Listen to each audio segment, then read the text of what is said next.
It was fourth period on a Thursday at Westbrook High School in Evansville, Indiana. The kind of day where students glanced at the clock more than they did the board. The air smelled faintly of chalk dust and worn-out sneakers, and the classroom was heavy with the quiet hum of boredom. Phones were hidden under desks, some pretending to take notes, others lost in their own daydreams. At the front of the room stood Mr. Callahan, the school's calculus teacher. He was sharp-tongued, always quick with sarcasm, and his words often carried a sting. The students didn't like him much, but they tolerated him. He wasn't hated, but he wasn't respected either. He was just endured.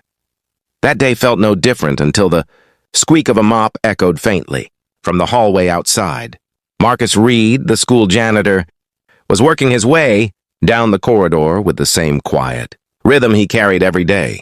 52 years old, his Navy uniform was faded but clean, with Emma Reed stitched neatly above his pocket.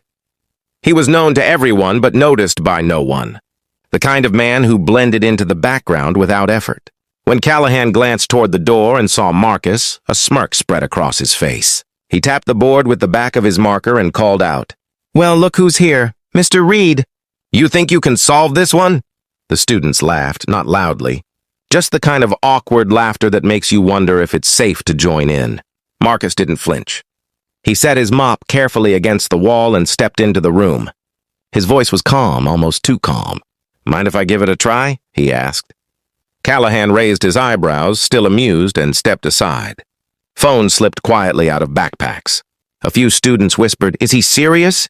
But no one stopped him. Marcus picked up the marker, turned to the board, and studied the equation. He didn't stare at it like someone lost. He studied it like someone who had been here before, someone revisiting familiar ground. Then he began to write. His strokes were deliberate, his explanations simple. "This here is a chain rule problem," he said, his voice steady but patient. "The trick is to recognize the inner function first. Once you see that, everything else falls into place."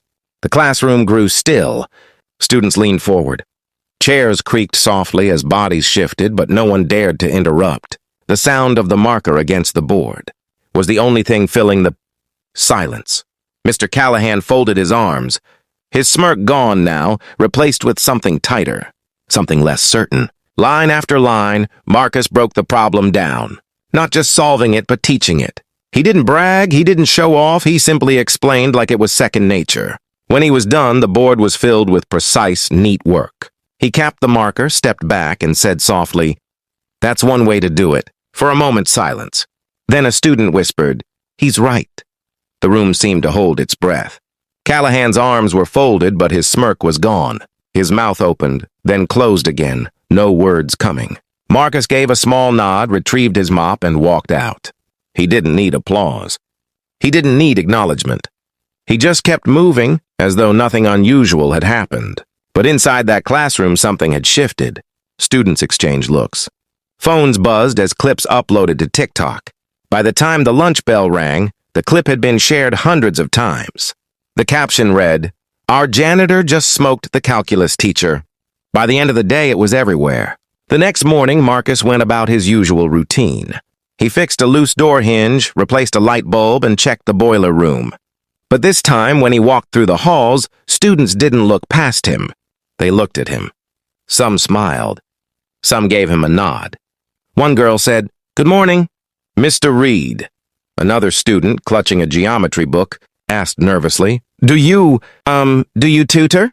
Marcus only chuckled softly, but for the first time in years, there was warmth in his chest. In the teacher's lounge, the whispers were no quieter.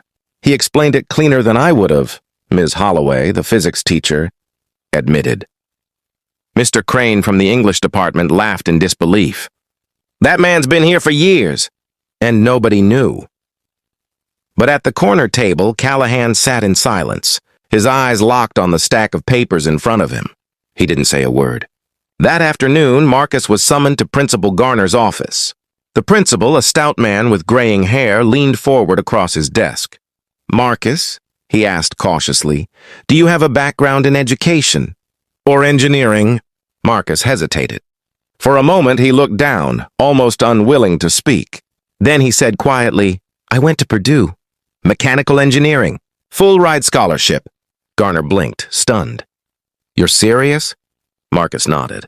His voice was steady, but his eyes carried the weight of memory. And for the first time in years, he told the story. He had grown up in Gary, Indiana, the son of a steelworker. He had been bright, driven, and focused. At 18, he left home on a scholarship, determined to make something of himself. He thrived at Purdue, excelling in his classes, dreaming of building machines that could change the world. But life has a way of changing dreams. During his junior year, his father fell ill. Medical bills piled up. His mother struggled. Marcus dropped everything, his classes, his future, to take care of them. 1 year turned into 2. By the time he tried to return, his scholarship was gone. He worked odd jobs, whatever he could find. Eventually, he settled into custodial work. It wasn't what he had dreamed of, but it was steady, and it allowed him to send money home.